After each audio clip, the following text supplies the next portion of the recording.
21 novembre 2020, tutoriel JavaScript, réaliser un pseudo-jeu Dino pour une page en maintenance. Donc là, on a notre site qui est en maintenance. Et pour amuser ou pas l'utilisateur qui tomberait sur cette page, on va se faire un petit jeu Dino, donc bien sûr qui ne sera pas identique à l'original, mais on va s'en rapprocher. Donc là, si je clique sur la page, cela fera sauter le dino. Hop, donc là il a été touché, là il n'a pas été touché, pas touché, pas touché. Là si je laisse, on voit qu'il se colore en rouge, et le compteur ici s'incrémente, ok? Tu peux également faire bouger le dino avec la flèche du haut de ton clavier. Hop, là il se fait toucher, trop lent, hop, hop. Voilà, donc ça c'est le résultat fini. Et on va se faire ça tranquillou, tout de suite. Donc je ferme la page. Et donc, on arrive ici sur une page HTML toute simple. Hein. Et donc, on a ceci pour la réaliser. Donc là, on va pas le faire ensemble. Hein, tu le mettras sur pause. Pour avoir la même structure ou pas. Après, ce qui va nous intéresser ici, ça va être surtout du coup... Pour le jeu du dino, ça va être uniquement ces trois divs là. Et là, la table, c'est pour le...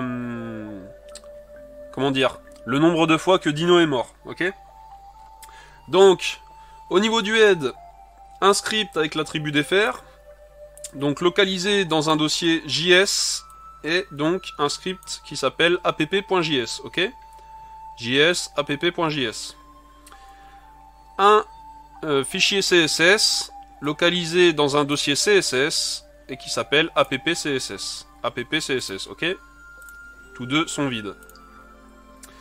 Ensuite, ici, j'ai un dossier d'images avec les différentes images. Donc là, ce que j'ai fait, c'est que j'ai récupéré une image de cactus et je les ai colorées en vert, histoire que ce soit un peu plus écolo, disons.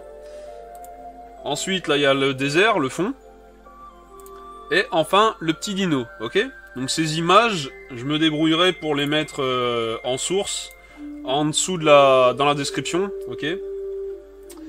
Et donc, ensuite, on a, donc ici, j'ai un header, mais bon, c'est pas important. Ce qui est important ici, c'est vraiment d'avoir donc une div ici avec la classe désert. Donc après, toi, tu pourras le changer par la suite comme tu veux, hein. Mais là, pour suivre le tuto, tu mets une div classe désert, dedans comme enfant, une div avec l'ID dino, une seconde div avec l'ID cactus, donc dino pour le dinosaure, cactus pour le cactus, et désert pour le désert. Hein. C'est assez simple à comprendre. Et ensuite, là, donc que tu le mettes dans un footer ou pas, une table, un thead, un th dans le thead, un tbody, un td dans le tbody, ok? Incrémenté, initialisé à 0, le compteur. Donc je te laisse mettre sur pause, te copier ça tranquillement, et on attaque. Donc on va commencer par le app.css, histoire de styliser un peu notre page, parce qu'actuellement ça ressemble à ça. Donc, je vais prendre, hop, le sélecteur body, je vais lui mettre un display flex, flex direction, colonne, pour mettre les éléments en colonne. Align items, hop, center, pour centrer dans la page. Enfin, vu qu'on est en colonne, là, le align items center va du coup me centrer horizontalement les choses. Et maintenant, ce que je vais vouloir faire, c'est espacer mon H1 ici, mon contenu ici, et ensuite ma table en bas, ok? Donc pour ce faire, je vais faire un justify content et je vais lui dire space around. Pour que ça fonctionne, il me faut encore placer un min8 à 100 VH, ok? Donc là maintenant, ça m'écarte bien tous mes éléments les uns des autres. Ce que je vais me faire avant tout, c'est que je vais me faire un petit reset. Donc, le sélecteur étoile pour tout. Tous les pseudo-éléments before. tous les pseudo-éléments after. Donc padding 0, margin 0 et box sizing border box. Ok. Donc là, je reviens à mon body. Je vais placer la couleur. D'abord, avant de mettre la couleur, il est plus logique déjà de parler du background color. Ce sera un linear gradient to right. Et du coup, les valeurs seront 141 E30 et 243 B55. Hop. Et ça fonctionne pas. Ah mince, c'est pas background. C'est pas background color, autant pour moi, c'est background. Hop là. Donc maintenant que j'ai défini mon background, je pourrais définir dans un sens logique la couleur après de la police.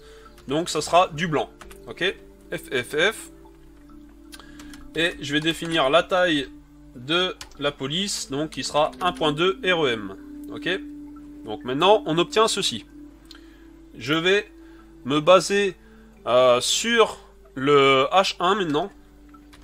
H1, before, ainsi que H1, after. Ok. Hop, hop. Je vais leur mettre avant, ici le H1, donc c'est ceci. Je vais lui mettre un pseudo-élément avant, ainsi qu'un pseudo-élément après, ok? Donc, before et after. Ce pseudo-élément là, ça va tout simplement être un panneau, c'est pas un sens interdit, mais c'est un panneau d'interdiction. Donc après, je vais pas trop faire le code de la route, mais donc c'est celui-ci, ok? Je vais l'écarter à gauche ici, ainsi que là à droite. Donc du coup, hop, je reprends ça. Tac. Ok. Donc là, celui qui est avant, c'est la marge à droite que je veux lui rajouter. Donc je vais lui mettre 0,5 REM. On voit que ça me l'a espacé ici. Et celui qui est là, ben, logiquement, c'est la marge à gauche. Donc 0,5 REM également. Donc ça me l'a espacé ici à gauche. Ok. Ensuite, je vais me baser sur le P ici, là. Parce que là, on est en... attends. J'ai quoi ma... Hop. Ouais, sur les P, là. Je vais leur mettre un text center. Parce qu'après, ça va probablement pas être top quand j'aurai ma... Comment dire, mon image ici. Donc je vais cibler du coup... donc on est dans main, P. Donc tous les éléments P. Je vais leur dire text align, center. Et vu qu'ils seront positionnés avant mon image ici, je vais leur mettre un margin bottom de 1 REM. Ok. Donc en plus ça me les écarte entre eux. Et ça me l'écartera celui-ci de l'image. Ok. Ensuite, je vais cibler ma table ici. Parce que là, ça ressemble pas vraiment à une table actuellement. Donc table. Déjà, je vais lui dire que ces bordures, je veux qu'elles fusionnent. Donc collapse. Hop. Et je vais lui dire prends 100%. Hop. Ensuite, je vais cibler table TD. Enfin, TH d'abord. Et table TD. Ok. Donc mes cellules. Je vais leur donner une bordure. 0.1 REM. Solide. Blanc. Ouais. On va faire comme ça. Ensuite, je vais leur mettre un padding de 0.5 REM. Je vais hop, centrer le texte. Text align center. Ok. Et de toute façon, qu'est-ce que je vais faire? Je vais me le mettre là. Font family. Je vais lui dire que je veux du sans sérif. Voilà. Ça me change la tronche de ma police. Ok? Mince. Qu'est-ce que j'ai fait là? Hop là. Donc, ensuite, table th. Ce que je vais faire, c'est que je vais lui mettre un background color. Background color, je vais lui mettre du gray. Donc, slate gray. Ça ira très bien. Ok? Donc maintenant, c'est coloré, mon th. Celui-ci, c'est mon td. Ensuite, table th, un pseudo-élément after. Je vais lui mettre un emoji qui est triste, parce que bon, c'est la mort du dino ici qui va être compté. Le nombre de fois qu'il aura touché le... Enfin, je dis mort, mais ça pourrait être des blessures. Parce que là, je parle de blessures. Bon, je vais laisser def, hein. Donc oui, je veux lui mettre, hop, un emoji qui pleure. Donc le code, c'est 01F625. Ok? On le voit, il pleure là. Et qu'est-ce qu'il me reste à faire? L'écarter un petit peu. Donc margin left 0.5 REM. Ok? Nickel.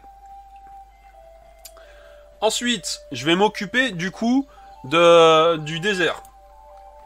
Donc div, je lui avais mis une classe désert. Je vais lui donner une position relative, parce qu'après je vais positionner des éléments en fonction de ma div là, et non pas en fonction du body. Et donc, je vais lui donner une width de 800 pixels, ok? Je vais lui donner une height de 350 pixels. Donc on voit qu'ici, l'espace là a augmenté, ok? Je vais lui donner un margin auto, pour que ça soit centré. Bon, pour l'instant, on voit rien, donc on voit pas la chose se faire. Mais là, ça sera bien centré, ok? Ensuite, je vais lui donner un border 0.5 REM solide. Donc là, on voit la bordure blanche. Si je fais ça, voilà maintenant notre cadre, ok? Mais on va changer ça. Je vais lui donner un border image linear gradient dark green comme première couleur. Et seconde couleur, ça sera tomato. Et ici, il faut lui spécifier une valeur. Donc c'est le nombre de découpages. D'ailleurs, pourquoi ça fonctionne pas? Border image.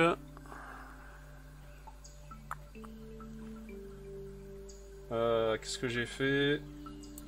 Là, hop, pas de virgule. Tac. Donc maintenant, on obtient un cadre coloré avec un gradient, ok? Enfin, une bordure. Ici, ça va être un cadre. Hein.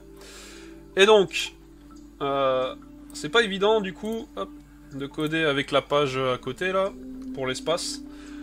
Ensuite, je vais mettre un background image. Hop.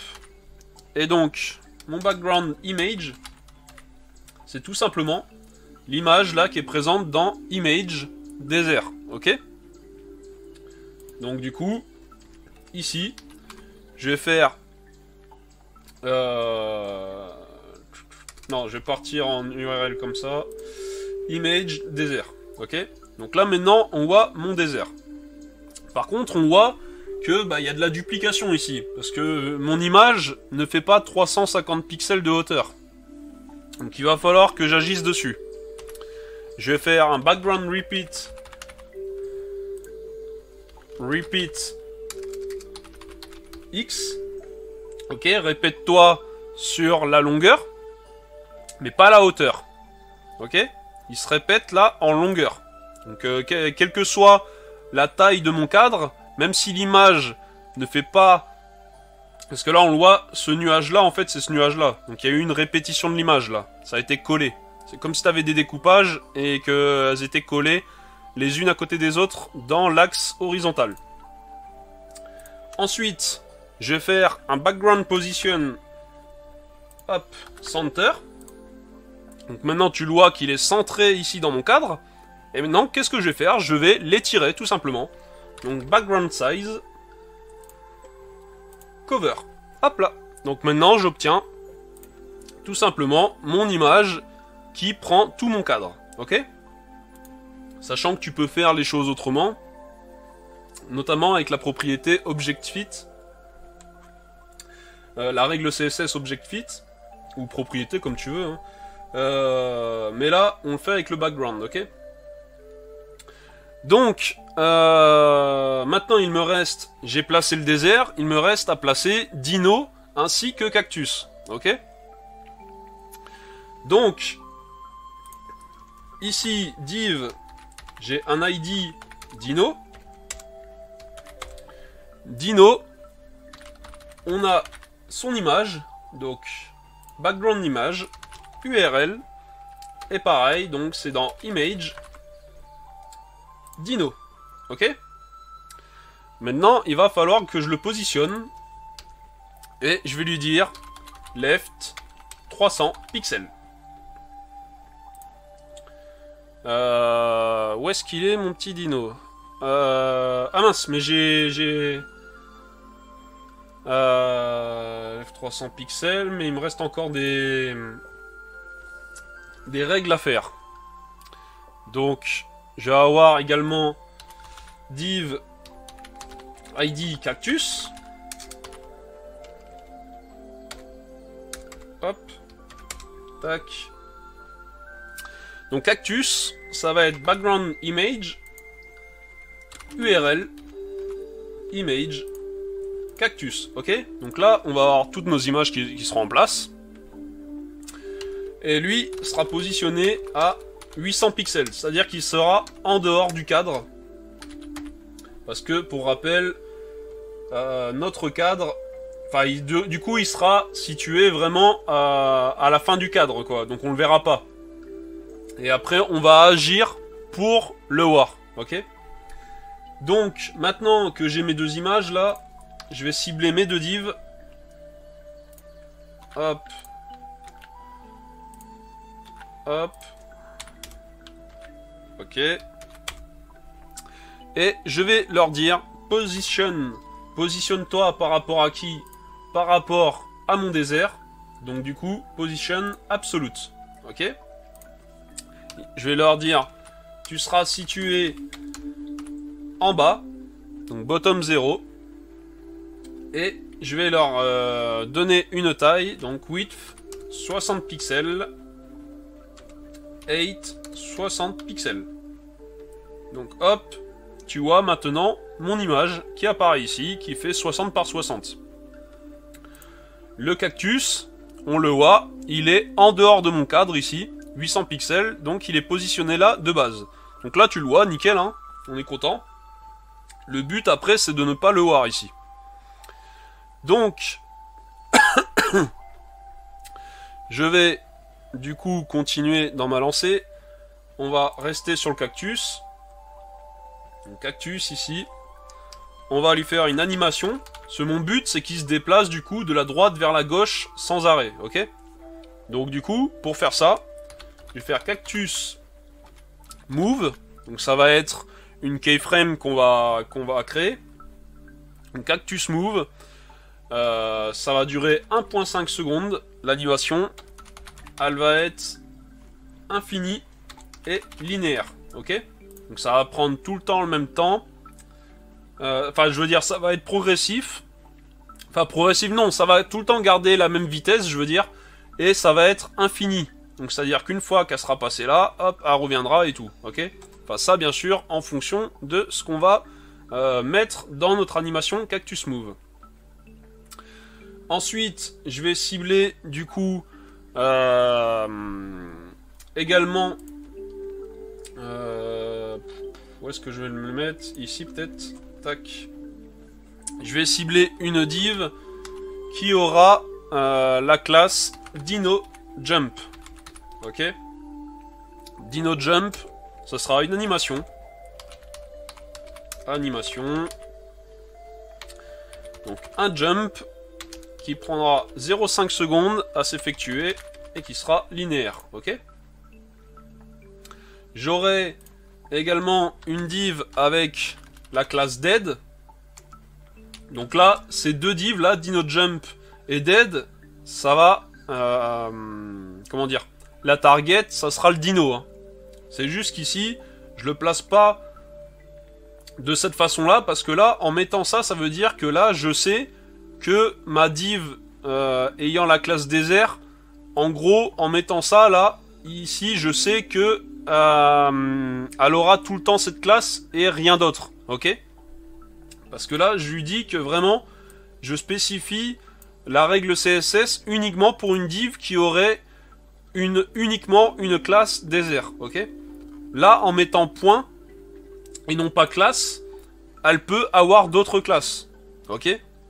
Donc, voilà la petite nuance. J'en ai déjà parlé dans mes autres vidéos HTML, CSS et compagnie, mais il est toujours bon de le rappeler. Donc là, je vais rajouter un filter. Ça sera drop shadow.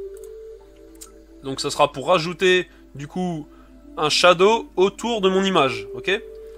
Donc ici, les valeurs 0, 0, 0.5 REM, et ça sera du red. Parce que du coup, quand il se fera toucher, on voudra lui placer une couleur rouge autour de lui, ok? Maintenant, il me reste à créer les keyframes, donc les animations. Keyframes, on a Cactus Move, et on a également, du coup, Jump. Ok. Donc, Cactus Move, du coup, à 0%. Hop. On va le faire comme ça. Donc à 0%.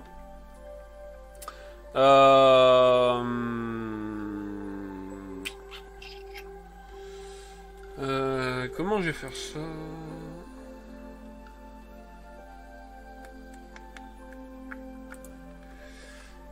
On va lui dire qu'il sera du coup left à 800 pixels et à 100% il sera du coup à 0, ok? Donc c'est à dire, ah ben voilà, on le voit, hop.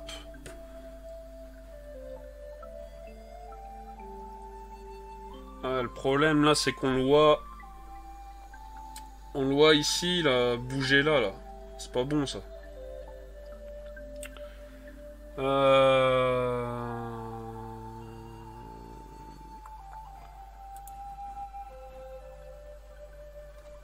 Comment je peux changer ça? Ouais,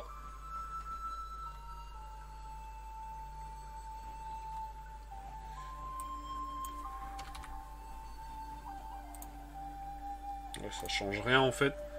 Limite en fait ça change rien là. Si j'enlève ça. Mon left il me sert à rien en fait ici. C'est vraiment celui de mon animation. Bah attends. Je vais le remettre quand même. Hop. Et je vais lui mettre 750. Et là, on va mettre 750 ici. On va voir ce que ça donne. Yes. Il y a juste environ... On va lui enlever 10 pixels. Parce que là, on voit que ça dépasse un peu là. Bon, c'est très rapide, hein, mais... Mais oui, mais je suis bête. Le cactus fait 60 pixels. Donc 800. Hop. 800 ici. Moins... Enfin 800, là, la width du désert, 800 pixels, moins 60, ça fait 740, je suis bête. Hop, voilà. Donc là, normalement, on est bon.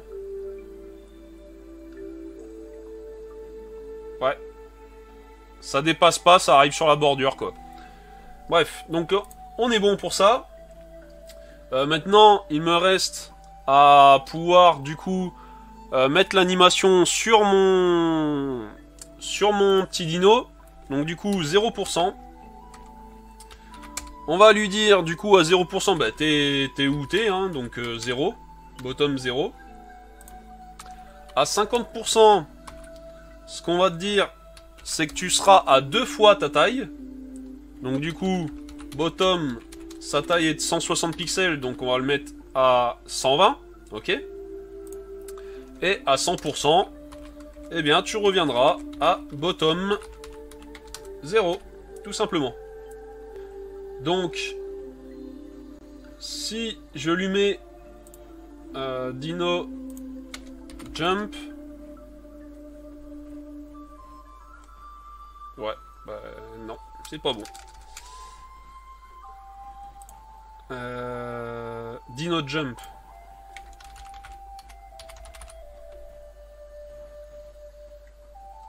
Ouais. Je sais pas où il est parti là. Ça y est, il a sauté, il est parti. Mince, autant pour moi. C'est pas un ID. Classe Dino Jump. Voilà. Donc on l'a vu hein, quand je relance la page. Hop. Là, je simule du coup le saut, mais parce que au lancement de la page. Hop là. Le but, nous, après, c'est de rajouter ou d'enlever cette classe-là quand on fera des actions avec le clic de la souris ou la touche flèche du haut de notre clavier, ok? Hop. Donc, on n'a plus besoin. Là, c'était juste pour montrer. Donc voilà, on a fini avec le CSS. Donc, je reviens en grand si jamais... Et je vais réexpliquer au passage. Donc là, ce qu'on a fait, tout simplement, on a espacé nos éléments. Hein. On a mis un background color, blablabla. Là, on s'est occupé, du coup, de rajouter un emoji avant et après le H1. On l'a espacé. On a centré notre texte, on a mis le margin bottom, bref, après on stylise notre table. Ce qui compte, c'est surtout ici, au niveau de désert, du coup, on a mis un background image. On a vu que du coup, l'image, c'était dédoublé. Et nous, ce qu'on veut, c'est uniquement qu'elle se dédouble, enfin qu'elle se multiplie uniquement dans l'axe horizontal. Donc repeat X, ok? Sinon, ça se dédoublait aussi bien horizontalement que verticalement. On l'a centré, on l'a étiré, donc ça a pris tout notre cadre, qui fait 350 pixels de hauteur et 800 de large. Le dino, du coup, ce qu'on a fait, donc on a utilisé une image, on l'a positionné à 300 pixels par rapport à quoi? Attends, d'ailleurs, ça serait plus logique d'avoir ça devant pour comprendre du coup. Voilà, ce sera plus logique. Donc on a mis le dino et le cactus en position absolue. Donc du coup, c'est-à-dire qu'on les positionne par rapport à la div ayant la classe désert, qui elle a la position relative, et qui est la parente du coup de nos deux divs là, ok? Donc positionné à bottom 0, c'est-à-dire on le place à ras le bas de notre cadre, on leur donne une taille, donc un carré de 60 pixels, à chacun des deux, donc pour le dino et pour le cactus. Ce tout fonctionne en carré, en rectangle, dans le CSS. Et du coup, ensuite, notre dino, on lui a donné donc l'image du dino. On l'a positionné à 300 pixels à 300 pixels à gauche de notre cadre. Donc du coup, ça nous l'a à peu près centré. Cela, du coup, tu as 300 plus 60 pixels. Donc ici, à la tête du dino, ici, j'ai 360 pixels. Sachant que notre cadre fait 800 pixels, ok? Donc ça a à peu près centré. Sachant que tu peux le positionner où tu veux. Si je change, et que je le mets ici left à 100 pixels, tu vois qu'il se positionne ici. Si je le mets à 500 pixels, tu vois qu'il se positionne ici, ok? Donc nous, on va le mettre à 300 pixels, histoire de le centrer à peu près. Ensuite, le cactus, ce qu'on a fait, c'est qu'on l'a positionné, lui, à 740 pixels, c'est-à-dire qu'en gros, il est à la fin du cadre. Il démarre à la fin du cadre. On lui a mis une animation, donc qui est infinie et linéaire, et cette animation, entre là et là, prend 1 seconde 5. Elle va se répéter. Le dinosaure, ce qu'on a fait, c'est qu'on lui a mis une animation, mais cette animation, elle a lieu uniquement quand notre dinosaure a la classe DinoJump, ok? Donc là, actuellement, il ne l'a pas, parce que on fera un toggle de cette classe en fonction des actions de l'utilisateur, ok? Mais qu'est-ce qu'a fait cette animation de jump? Elle permet de lui faire gagner de la hauteur de 2 fois sa taille, donc 120 pixels. Et il redescend les pieds sur la bordure une fois qu'il a sauté, ok? S'il est touché, il aura une classe CSS dead qui s'occupera de lui rajouter un shadow autour de l'image rouge, ok? Donc une ombre rouge pour signifier qu'il a été touché. Sachant qu'ici, on incrémentera le compteur ici. Et puis voilà. Donc, j'espère que tu as bien suivi les choses, parce que maintenant on passe au JS. Hop. Tac, tac. Donc le JS, on va commencer par récupérer notre dino. Donc document.body, .querySelector. Et du coup, on avait donné donc une div avec l'identifiant dino, ok? Ensuite, on va récupérer notre cactus. Donc ce que je vais faire le feignant, je prends tout ça, je copie là, et ici, l'ID, c'est cactus. Ensuite, ce que je veux, c'est récupérer cette cellule là de ma table pour pouvoir après agir dessus. Donc du coup, ça va être const def counter cell. Donc ici, ça va être un document.body.querySelector. Et ici, je vais pas m'embêter, j'ai une seule cellule TD dans ma page. Donc du coup, je peux directement faire TD. Si bien sûr, tu as une page de maintenance qui a un tableau avec plusieurs cellules TD, eh bien soit tu mets un ID, soit tu sélectionnes avec NTH of type et compagnie, ok? Avec querySelector, tu peux utiliser les sélecteurs CSS, donc tu es libre de sélectionner comme tu veux. Ici, ayant uniquement une seule cellule TD, querySelector va tout simplement, lui, en lui mettant TD, récupérer la première cellule TD qu'il voit. Et la première cellule TD qu'il voit, c'est celle-ci. Ensuite, on va se faire une constante ici. Ça, je vais l'appeler fit touch cactus. Donc ça va consister à calculer la valeur en pixels quand les pieds du dino touchent le haut du cactus, ok? Donc pour ce faire, on va faire un window.getComputedStill. Donc on lui donne, ici il a besoin d'un élément, donc on veut le dino en l'occurrence, et ici on va utiliser un autre getter. Bah, de toute façon, je vais le laisser comme ça, parce que là on n'a plus besoin de... Quand je mets la page comme ça, c'est quand on fait du CSS à côté. Là on va se mettre en full page. Donc on va avoir besoin de getPropertyValue, et qu'est-ce que j'ai besoin là? J'ai besoin de sa hauteur.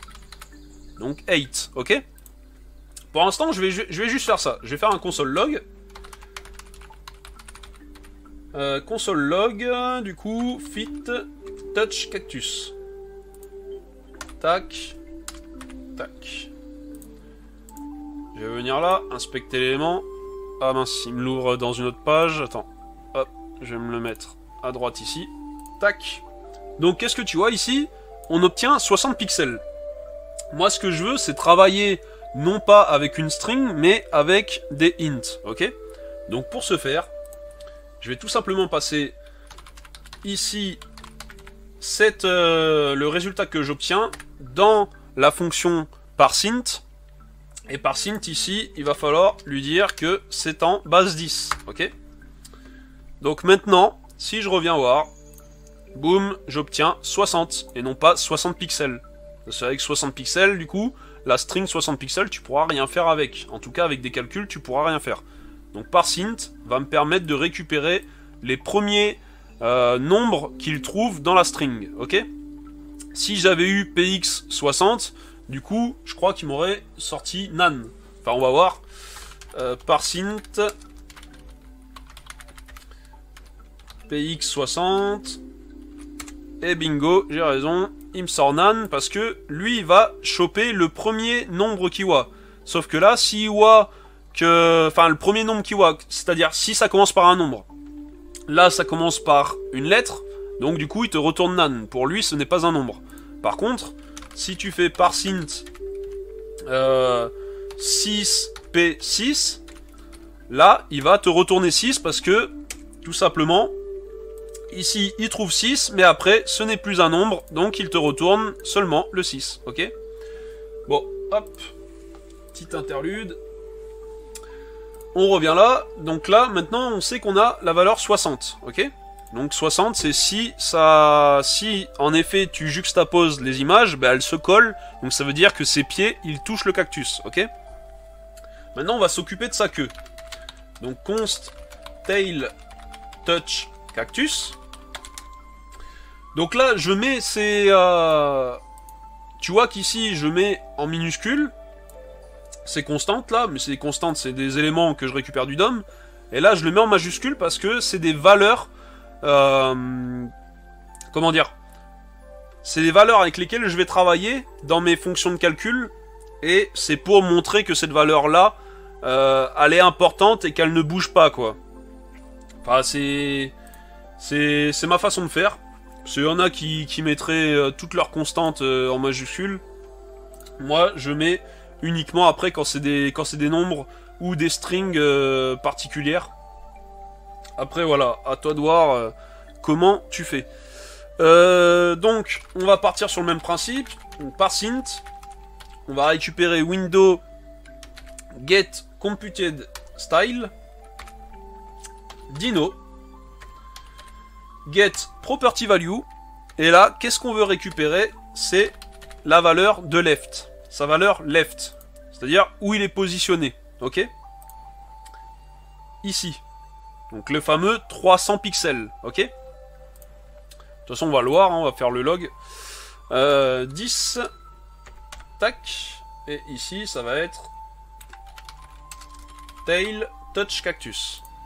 Et si je viens, du coup, inspecter l'élément, console, je retrouve bien mon 300, ok? Ensuite, on va s'occuper de sa tête. Head touch cactus. Parce que là, pour l'instant, on a vu que je m'occupe de voir si la queue ici touche la fin du cactus quand il passe. Si les pieds touchent le haut du cactus quand il passe. Mais ici, qu'est-ce qui touche là s'il bouge pas en premier? C'est la tête. C'est son nez ici qui va toucher. Donc, il va falloir également choper la valeur de son nez. Et comment on va faire ça?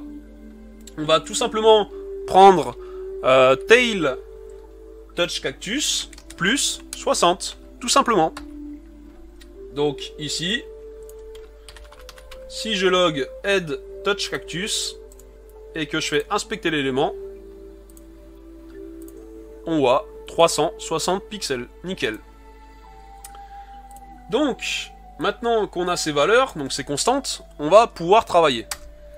Tout d'abord, ici, je vais m'initialiser une variable avec let, parce que c'est une variable dont sa valeur va changer, ok?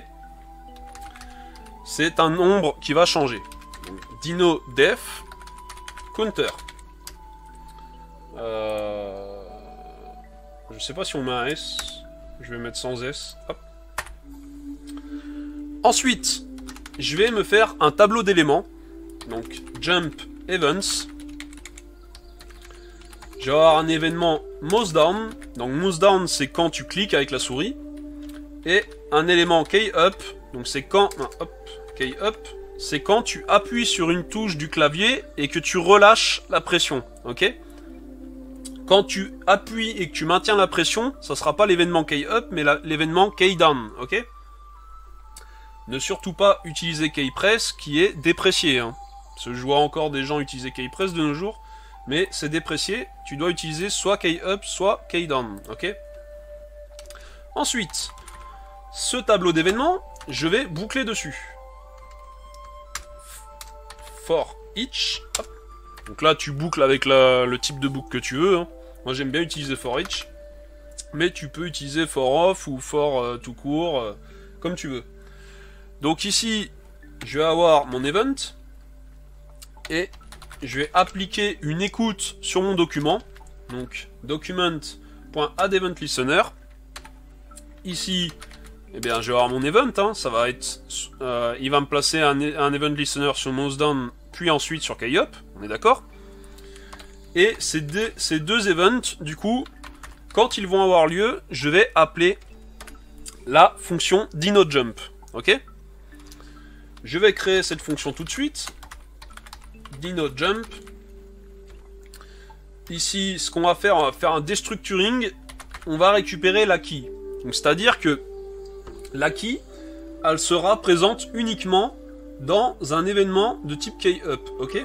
Elle ne sera pas présente dans un événement de type mouse down, parce que c'est un événement de souris. Mais ici, aucun problème, parce que si le destructuring ici, la clé n'existe pas dans l'objet event qu'on va récupérer, c'est pas grave, on aura undefined. Ça va pas nous claquer d'erreur. Donc le script sera tout à fait valable. Donc ici, hop, on se fait ça. Là, on peut se faire une petite phpdoc, jsdoc, excuse-moi, qui, ça sera une string ici. String key. Ok. Donc, quand tu viens là, voir keyini. Merde, comment on fait déjà les jsdoc? C'est pas ça? String key. The key précède if exists.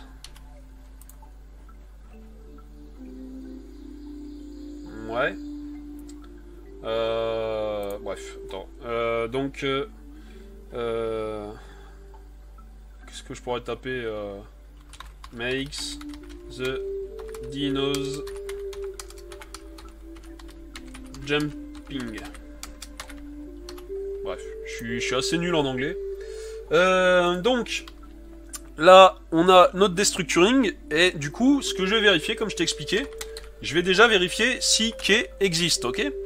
Donc, si key existe, et que key n'est pas égal, hop, à arrow up, donc arrow up, c'est la string, hop, je vais mettre en simple quote, c'est la string qui te sera retournée si jamais tu appuies sur la touche flèche du haut du clavier, ok? Si tu appuies sur une autre touche, bah, ça sera pas arrow up, hein, ça sera une autre string qui sera donnée. Et justement, ici, qu'est-ce qu'on vient faire? Attends, je vais mettre des doubles parenthèses, tac. Si, du coup, ce n'est pas le cas, donc c'est pas la touche clavier du haut qui a été appuyée, eh bien, on va return. On arrête là tout de suite, on arrête les frais, hop, on va pas plus loin, ok?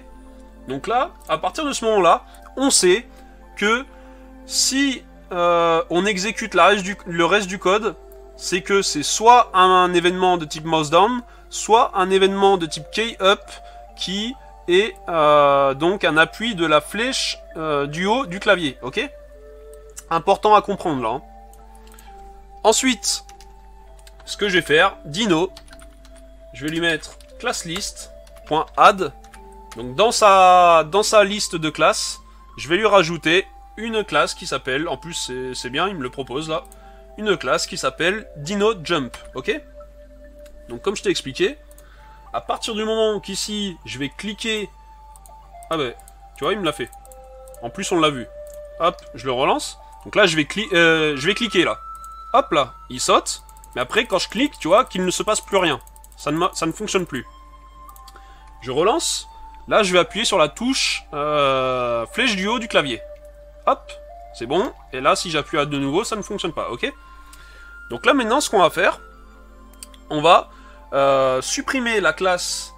Du coup, hop, on va supprimer la classe une fois que l'animation est terminée. Donc, c'est-à-dire que là, quand il saute, on lance une animation. On est d'accord? Hop, hop. On lance l'animation du coup jump. Pourquoi on lance l'animation jump? Parce qu'on lui a rajouté la classe DinoJump et cette classe elle fait quoi?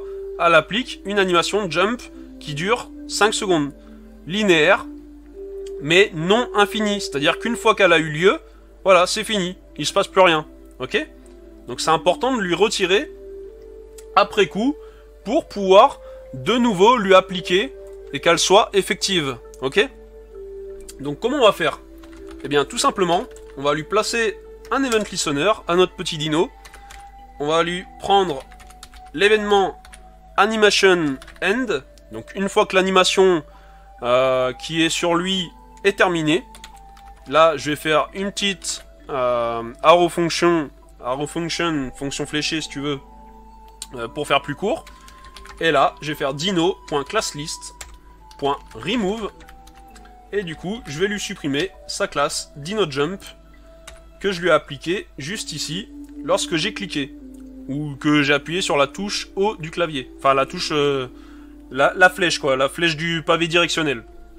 Depuis tout à l'heure, je parle de flèche tirée... Enfin, flèche du haut, mais... flèche du haut du pavé directionnel. Je devrais plutôt préciser ça depuis tout à l'heure. Donc, maintenant que j'ai fait ça, si on revient là... génial! Là, maintenant, je peux le faire sauter à chaque fois. Nickel. Mais là, tu vois que quand il touche, hein, il se passe rien, il devient pas rouge. Ici, ça s'incrémente pas. Je peux faire pareil avec la flèche du haut du pavé directionnel. Nickel. Donc là, déjà, on est content. On arrive à faire sauter notre petit dino, c'est cool. Mais maintenant, il faut le faire interagir avec notre cactus. Sinon, il se blesse pas, ça sert à rien le jeu, là. Ok? Donc, comment on va faire ça, maintenant? Déjà, ce que je vais faire... Donc il faudra que je fasse la vérification. Je vais me le placer là. Donc Dino. Non. Il faudra que je fasse une vérification du coup de quand est-ce qu'il est mort ou pas. Donc je vais faire un set interval. Ok. Donc set interval, ce que je vais faire, je vais utiliser une fonction fléchée ici. Et j'appellerai une fonction isDinoDead, ok? Et cette fonction, je vais vouloir l'appeler toutes les 100 millisecondes. Donc toutes les 100 millisecondes, on fera appel à cette fonction isDinoDead, c'est-à-dire que ça sera appelé toutes les 10 fois par seconde. Ok? Donc, isDinoDead, on va se la déclarer ici. Alors, param_key. Non, ok, voilà, là il met bien string ici, ok. Parce que là, quand je faisais ça, là, je voyais var key_any, mais c'est là qu'il faut que je survole. Et là, on voit DinoJump, donc ici, destructuring, et on voit que c'est une string, ok. Donc, makes the dinos jumping. Ok, je sais pas si c'est correct, cette phrase, mais bon. Alors, function is DinoDead. Hop. Alors, ici, we verify, we check if Dino is dead. Ok. Donc, du coup, je vais récupérer du coup la position de Dino. Donc Dino position bottom. Donc là, ses pieds. Non, pas... Ouais, enfin, sa position. Donc, pour ce faire, du coup... Attends, je vais aller checker un peu ce que j'ai fait. Ouais. Donc, pour ce faire, parseInt window.getComputedStyle. Et là, je lui passe mon dino, ok, comme tout à l'heure. Je récupère sa value et je veux la value de la propriété bottom, ok. J'oublie pas de lui passer la base 10. Hop, pour ma fonction parseInt ici. Ensuite, je vais récupérer la position gauche du cactus.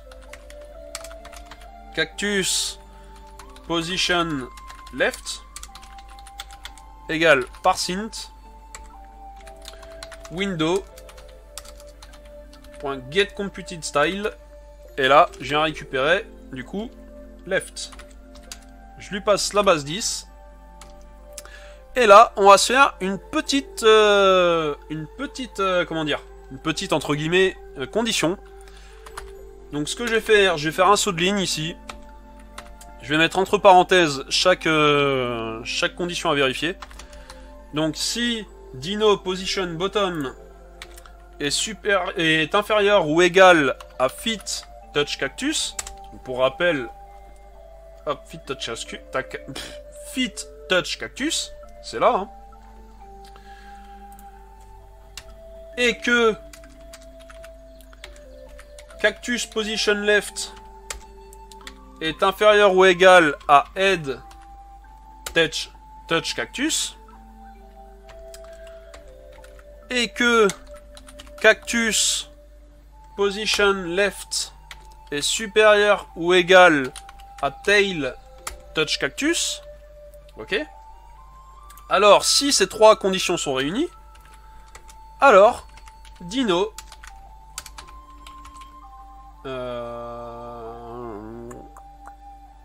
c'est que j'ai pas encore fait j'ai pas encore déclaré ma fonction. Donc on fera appel à une fonction Dino is dead. Donc on affirme qu'il est mort, ok. Sinon, bah Dino is alive, hein. Ok. Donc ça sera appelé déjà, du coup, is Dino dead, ça sera appelé toutes les 100 millisecondes.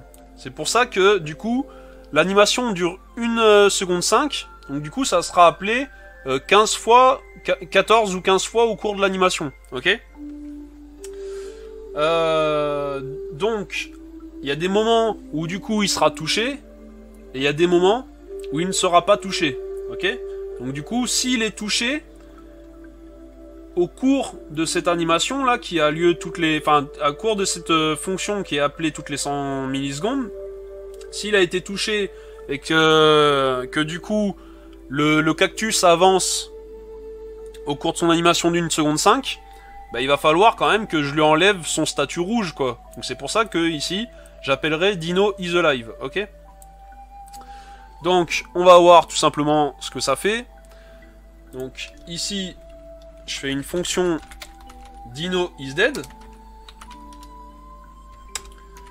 Donc là, j'aurais dû mettre en gros qu'il est blessé, quoi. Bref, c'est pas grave. Ce qu'on va faire, Dino diff counter, on va l'incrémenter, donc plus égale 1, ok. Je l'ai appelé comment?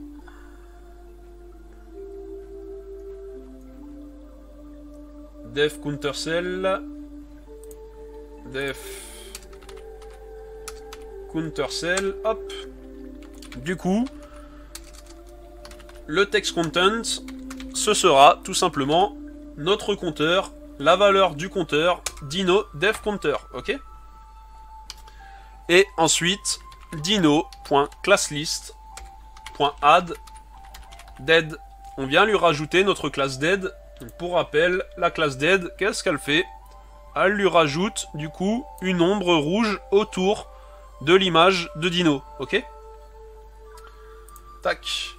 Mais là, en soi, si on n'avait pas le else ici, de toute façon on va le faire, on va faire le test. Hop, je vais faire ça, je vais l'enlever, je vais juste continuer de coder. C'est juste une ligne. Donc Dino is alive. Qu'est-ce qu'on fait quand il est vivant? Eh bien tout simplement dino.classlist.remove dead, tout simplement. Donc là, ce que je fais, c'est qu'ici, je commente le else, ok. On va venir au niveau de notre page.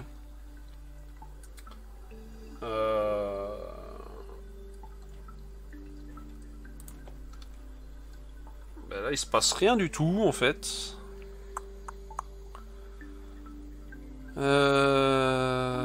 Qu'est-ce que j'ai foiré? Ok. Alors, failed to execute get computed style on window is not of type element. Qu'est-ce que j'ai fait? En ligne 41.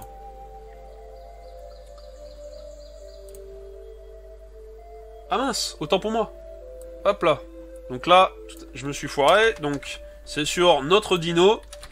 Et get property value, ici, left. Attention, j'avais directement mis une string ici dans get computed style alors qu'il attend notre élément ici, hein. Il attend un élément. Donc voilà pourquoi ça claquait l'erreur en console. Et là maintenant voilà le résultat que je voulais te montrer. Donc il a été touché une fois. Attends, j'actualise. D'ailleurs pourquoi il prend le rouge direct lui? Je sais même pas pourquoi il prend le rouge direct du coup. Mais c'est pour montrer, en gros... Ouais, là, il y a un problème, là. J'ai un problème dans tous les cas, parce que là, il devrait pas s'incrémenter comme ça. J'ai un problème au niveau de ma condition. J'ai dû me foirer ici.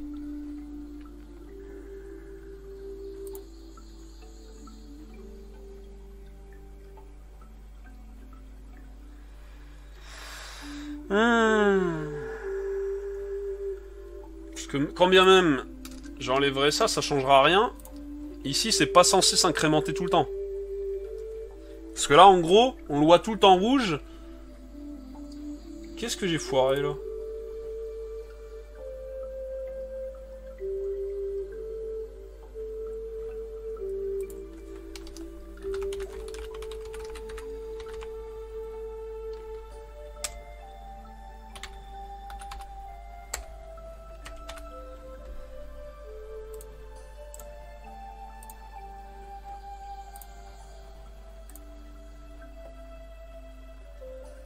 Zéro 300.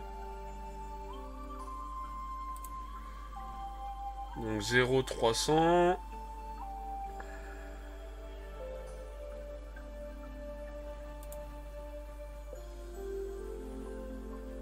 Position bottom, ça c'est normal, mais cactus position left, il me le laisse tout le temps à 300. Il y a un foirage là. Parce que le cactus, lui, il bouge, hein. Il est pas à 300 tout le temps. Parce que là, en gros, oui, pour lui, là, ben, il touche tout le temps, vu qu'il me laisse tout le temps à 300. Donc là, j'ai un foirage. Déjà, donc c'est pas au niveau de la condition ici, c'est carrément là, au niveau de mon cactus, là. Ah, mais autant pour moi. Mais je suis bête, hein. C'est pas dino, c'est cactus. Voilà. Là, on est bien, là. Regarde ce qui se passe. Il touche. Donc, attends. J'enlève le else. Hop. Donc là, il l'a touché et paf, il reste en rouge. Du coup, il garde tout le temps. Donc, il est tout le temps blessé, là. Alors que, en fait, nous, Dino, c'est un super héros. Là, il se fait toucher et paf, il ressuscite dans la foulée. Ok? Une fois que le cactus est passé, que la fin du cactus ici dépasse sa queue, paf, il est censé ressusciter, ok? Donc pour ce faire, on décommente ici, là, il est touché, là, le cactus passe la queue, hop, il redevient normal, ok? Et si je saute, eh bien, il n'est pas rouge, et le compteur ne s'incrémente pas. Donc là, t'as vu, si je saute trop tard, il est touché par les pieds, parce que c'est les pieds qui touchent. Donc là, par exemple, t'as vu? Hop, je saute trop tard, c'est les pieds qui touchent. Donc, après, j'arrive pas à lui faire toucher la queue au... Après, faut arriver à paramétrer finement dans le CSS, hein, bien sûr. Après, c'est dans le CSS qu'il faudra toucher un peu. Du coup, tu peux toucher la hauteur du saut. Hein. Donc là, si je mets 100 pixels... Non, c'est pas 1000. Hop. 100 pixels, tu vois déjà qu'il saute moins haut. Ok? Donc, je vais le laisser à 120. Tu pourras toucher, du coup... à la durée du saut. Donc là, je peux mettre par exemple que son saut va durer 1 seconde. Donc là, il est hyper lent, hein. Au moins, il est tranquille, il sera jamais touché par le... Enfin, si, tu vois. Après, c'est moi qui est trop lent. Hop. En fait, faut vraiment... Si tu mets 1 seconde, faut vraiment... comment dire, voir la chose venir et cliquer avant que le cactus te tombe dessus. Ou au contraire, tu peux lui dire que le saut, bah, là c'est un excité, hein, il saute beaucoup trop vite. Donc voilà, tu peux jouer là-dessus. Tu peux jouer du coup sur la rapidité du cactus. Donc là, je vais le mettre à 2 secondes. Tu vois qu'il arrive plus lentement. 3 secondes. 4 secondes.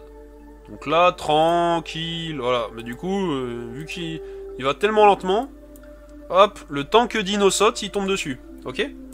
Donc je vais le remettre à 1.5. Et puis voilà, hein, donc là, t'as plus qu'à paramétrer après les vitesses, du coup, dans le CSS, selon la vitesse que tu veux. Tu peux même te payer le luxe de mettre un paramétrage du coup de la vitesse, histoire de... comment dire, de rendre le jeu plus compliqué. Donc tu peux le mettre soit manuellement via un formulaire ici, qui ferait en sorte que du coup le cactus ou Dino, en fonction de lequel paramètre sur lequel tu veux jouer, va plus ou moins vite, soit dans le saut, soit dans le déplacement du cactus. Soit tu pourrais te baser en fonction du compteur ici qui s'incrémente. Je sais pas moi, si Dino, tu peux faire en fonction d'un timer. Si au bout de 1 minute, Dino n'a jamais été touché, eh bien tu fais en sorte que les cactus bougent de plus en plus vite et compagnie. Je crois que c'est ça sur... ça m'arrive très rarement d'y jouer sur smartphone, là, quand t'as pas de connexion.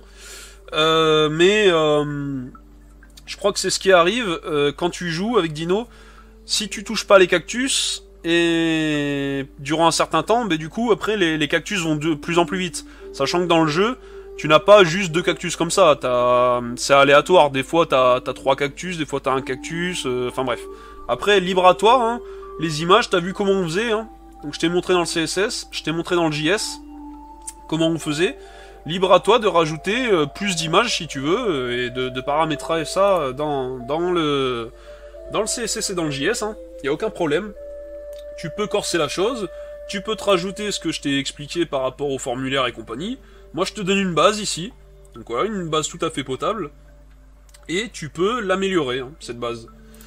Donc moi, pourquoi j'ai fait cette vidéo? Parce que, tout simplement, je l'intégrerai dans une de mes prochaines vidéos Symfony, quand je ferai le mode maintenance, hein, donc c'est un tuto qui sera très court. Quoique, je verrai après pour le corser un petit peu, je verrai. J'ai pas encore décidé. Mais du coup, je l'intégrerai dans la vidéo, donc dans une de mes prochaines vidéos Symfony. Donc, petit rappel, là, au niveau du JS, si jamais c'est pas clair. Là, on récupère, du coup, avec Windows Get Computed Style. Donc ici, attention, faut pas faire comme j'ai fait tout à l'heure, en bas, ici, à mettre 2 fois Dino. Donc tu récupères, du coup, les propriétés CSS de l'élément que tu lui files. Donc ici, Dino qu'on a récupéré là. Là, je veux récupérer sa height. Je veux récupérer la valeur définie dans left. Donc ça, tu vas obtenir des strings en faisant ceci. Et en appliquant parsint sur la string, tu vas obtenir, du coup, uniquement la valeur numérique. Et bien penser, du coup, à lui spécifier la base 10, ici. Ok? On ne travaille pas sur de l'hexadécimal. Hein. Donc voilà, on a nos constantes, hein, nos valeurs numériques constantes. On incrémente un compteur. On a un tableau, donc ici je l'ai fait de la sorte, histoire de te montrer une façon originale de faire. Sinon tu peux très bien du coup placer 2 event listeners, faire 2 lignes. Donc un event listener sur mouse down, et ensuite un event listener sur key up, et faire cette logique uniquement dans une fonction... faire en fait 2 fonctions quoi, t'aurais 2 fonctions. C'est pour ça que moi j'ai rassemblé le tout en une fonction. Je trouve ça plus propre moi personnellement.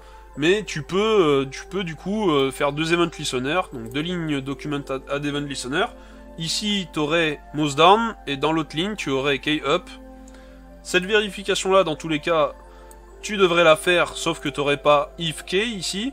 Tu aurais directement if key n'est pas égal à or up. Tu vois le truc? Donc, dans tous les cas, qu'est-ce qu'on fait quand il y a eu un clic ou la flèche du haut pressée? Eh bien, on vérifie que c'est bien la flèche du haut. Si c'est pas le cas, on return. On ajoute la classe DinoJump qui du coup va nous rajouter l'animation au dino. Et une fois que cette animation est finie, donc les 0.5 secondes, les 500 millisecondes, une fois que c'est fini, on supprime la classe qui a été ajoutée. Ok? Donc ça nous permettra de nouveau de lui rajouter cette classe. Ok? Ensuite, donc là on est bon. Ensuite, on a un setInterval qui, donc, ça, si tu connais pas, enfin, j'imagine que tu t'as compris depuis tout à l'heure, mais ça va appeler en fait cette fonction-là, isDinoDead, toutes les 100 millisecondes, ok? Donc, isDinoDead, qu'est-ce qu'on fait du coup? On récupère la position de Dino. Au moment où elle est appelée, cette fonction, on récupère la position de Dino. Donc si on n'appuie pas sur le clic ou la touche haut du pavé directionnel, ben, on a vu que la valeur est à 0, ok, 0 pixel. Donc là, tu as 0 pixel avec ça, et là, on fait un parseInt, donc on obtient 0, ok. Je vais pas me répéter encore. Là, attention, j'avais directement mis left, au lieu de mettre... Ensuite, j'ai mis, du coup, par bêtise, j'ai mis dino aussi, donc du coup, c'était tout le temps vrai. Donc du coup, il était tout le temps mort, ok. Donc, là, bien lui spécifier cactus, et du coup, on veut récupérer la position de gauche du cactus, ok. Là, je peux me supprimer ce console log de debug, et là, qu'est-ce qu'on fait dans notre condition? Si les pieds du dino sont inférieurs ou égales à 60 pixels ici, donc c'est-à-dire quand la hauteur de notre cactus, et que du coup la position du cactus left est inférieure ou égale à head touch cactus. Bref, je suis en train de m'embrouiller là, mais faudrait retaper ça. À la rigueur, tu te fais un console log pour voir ce que ça donne à chaque fois lors de l'exécution du code. Je suis en train de m'embrouiller. Mais bref. Donc, quand cette condition est correcte, Dino est mort. Si Dino est mort, on incrémente le compteur. On affiche, du coup, cette nouvelle valeur incrémentée dans notre cellule ici. Donc on le voit là. D'ailleurs, c'est en train de bugger. Je vais le relancer, tac. Ok. Je sais pas pourquoi c'était passé à 2. Ça nous incrémentait de 2 à la fois. Et donc, ensuite, on lui rajoute du coup la classe dead. Et sinon, du coup, vu qu'il y a c'est appelé toutes les 100 millisecondes, au bout d'un moment, ben, le cactus ne touche plus du tout le dino. Donc ici, on ne rentre plus dans cette condition-là. Et du coup, Dino est vivant, et qu'est-ce qu'on fait? On lui retire la classe dead. Donc, je vais juste regarder à combien je suis, parce que j'ai fait beaucoup de blabla. 1h06, oh là là, 1h06 pour un Dino. Donc bah, pour tous les courageux qui auront regardé cette vidéo, bah, j'espère qu'elle vous aura été utile. On la mettra, j'imagine que les courageux qui auront regardé cette vidéo regarderont peut-être les vidéos sur Symfony. Donc vous verrez tout simplement ce code-là qui apparaîtra bientôt, donc on n'aura pas à le retaper. Hein. Personnellement, je le retaperai pas, je ferai un copier-coller pour l'intégrer du coup dans une page de maintenance, mais sous Symfony, adapté à Symfony. Ok? Allez, sur ce, tchuss!